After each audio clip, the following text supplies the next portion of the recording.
कभी एक गांव था जहां सपने मिट्टी में दब जाया करते थे, लेकिन एक लड़का था जो हर रोज उन्हें जिंदा करता था। ये कहानी है हमजा की, जिसकी मां की दुआ, मेहनत और अल्लाह पर यकीन ने नामुमकिन को मुमकिन बना दिया।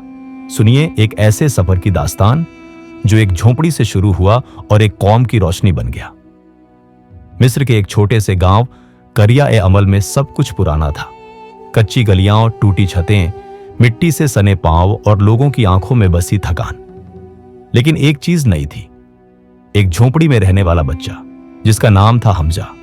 हमजा की मां मरियम बीबी हर रोज उसके माथे पर हाथ फेरकर दुआ करती, या अल्लाह, इस मासूम के नसीब में रोशनी और अच्छे रास्ते लिख देना।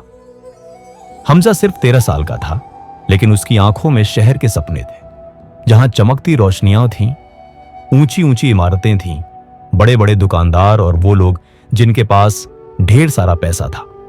उसके पास न किताबें थीं, न जूते, सिर्फ एक पुरानी डायरी थी जिसमें वह अपने सपने लिखा करता था। उस डायरी का नाम उसने रखा था सपनों का संदूक। हर सुबह वह नदी के किनारे जाकर लिखता, एक दिन मैं शहर जाऊंगा, मां के लिए एक बड़ा सा घर खरीदूंगा, मैं लोगों की मदद करूंगा, मैं कुछ बनूंगा।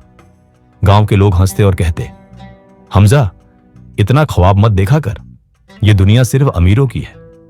हमजा मुस्कुरा देता, लेकिन भीतर से उसका दिल भर आता। जब मां के कपड़े पुराने हो जाते तो वो रात को चुपके से सी देता। जब घर में रोटी कम होती तो कहता, मां, मुझे भूख नहीं है आज, जबकि असल में वो पूरा दिन मेहनत करके सिर्फ मां के लिए रोटी लाता। गांव के छोटे बाजार में वह छोटी छोटी नौकरियां करता, कभी सब्जी वालों का थैला उठाता, कभी मस्जिद के पानी का मटका भर कर लाता। लोग उसकी ईमानदारी को पसंद करते, लेकिन उसके सपनों को मजाक समझते। एक दिन जब वह एक बुजुर्ग ताजिर का सामान उसके घर छोड़ रहा था, ताजिर ने उससे पूछा, तुम्हारा नाम क्या है? हमजा। और क्या बनना चाहते हो? हमजा ने नर्म मगर जोशीले लहजे में कहा, मैं शहर जाना चाहता हूं, कुछ बनना चाहता हूं, कुछ ऐसा जो मां के चेहरे पर गर्व ला सके। ताजिर उसकी आंखों में कुछ देर देखता रहा और फिर बोला, अच्छा, अल्लाह कभी किसी के ख्वाब बेकार नहीं जाने देता। उस रात हमजा अपनी डायरी में लिखता है, आज पहली बार किसी ने कहा कि मेरे ख्वाबों की भी कीमत है। वो रात उसकी जिंदगी का पहला मोड़ बन गई।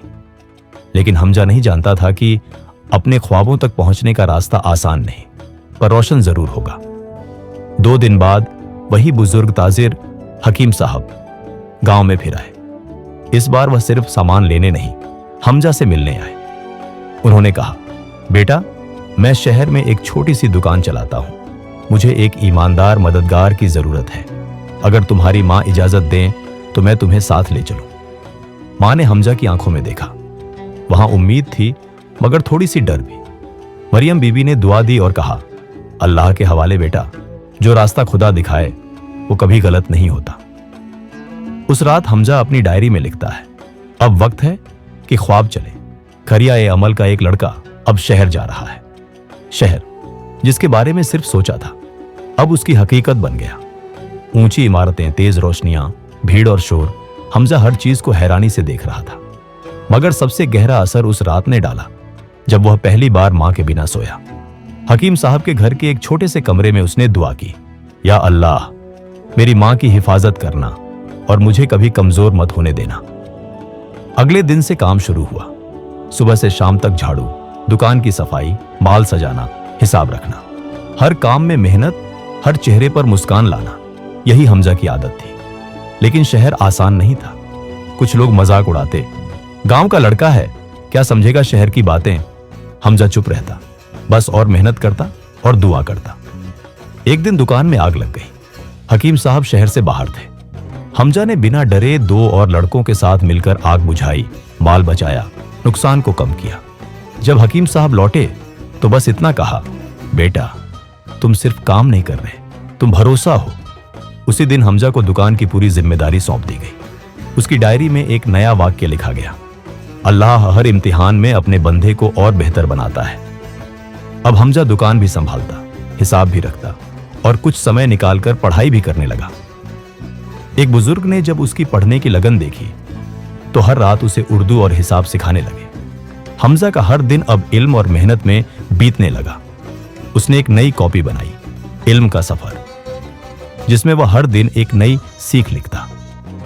मैं सिर्फ पैसे नहीं कमाना चाहता, मैं जिंदगी को समझना चाहता हूं। 3 साल बाद हकीम साहब ने कहा, अब हमारा वक्त पूरा हो गया है, यह दुकान अब तुम्हारे हवाले है। मुझे यकीन है तुम इसे चलाओगे नहीं, इसे रोशन करोगे। हमजा रो पड़ा। उसी दिन उसने एक पुरानी ख्वाहिश को फिर से जगाया, मां के लिए घर। उसने मां को शहर बुलाया, एक छोटी मगर साफ जगह ली और पहली बार मरियम बीबी ने शहर की हवा में सुकून भरा सांस लिया। एक रात मां के साथ बैठकर हमजा ने कहा, मां, मैं करिया ए अमल वापस जाना चाहता हूं। वहां के बच्चों के लिए कुछ करना है। जो मैं बन सका हूं वो अल्लाह और आपकी दुआओं से है। अब मुझे किसी और के ख्वाब जगाने हैं। मां ने सिर के एक वाक्य कहा, बेटा, असली अमीर वही होता है जो दूसरों को भी उठाने का हौसला रखता है। गांव लौटा हमजा, लेकिन अब कोई उसे पहचान नहीं पा रहा था। साफ सफेद कपड़े, चेहरे पर नूर, लेकिन आंखों में वही पुरानी मासूमियत। उसने गांव में एक स्कूल बनवाया, रोजगार केंद्र खोला और हर गरीब घर में रोशनी पहुंचाई। एक बुजुर्ग ने कहा, हमजा ने सिर्फ ही अपनी तकदीर नहीं, गांव की तकदीर भी बदल दी है। अब हमजा शहर और गांव के बीच सफर करता, काम भी करता, तालीम भी फैलाता, मदद भी करता। उसने एक मदरसा भी बनवाया जहां बच्चे सिर्फ किताबें नहीं, जिंदगी को समझने की कला भी सीखते। एक दिन एक लड़का उससे मिलने आया, मैं भी आपके जैसा बनना चाहता हूं। हमजा मुस्कुराया और बोला, अपना रास्ता खुद बनाओ और दुआ कभी मत छोड़ो, अल्लाह तुम्हारा भी हाथ पकड़ेगा।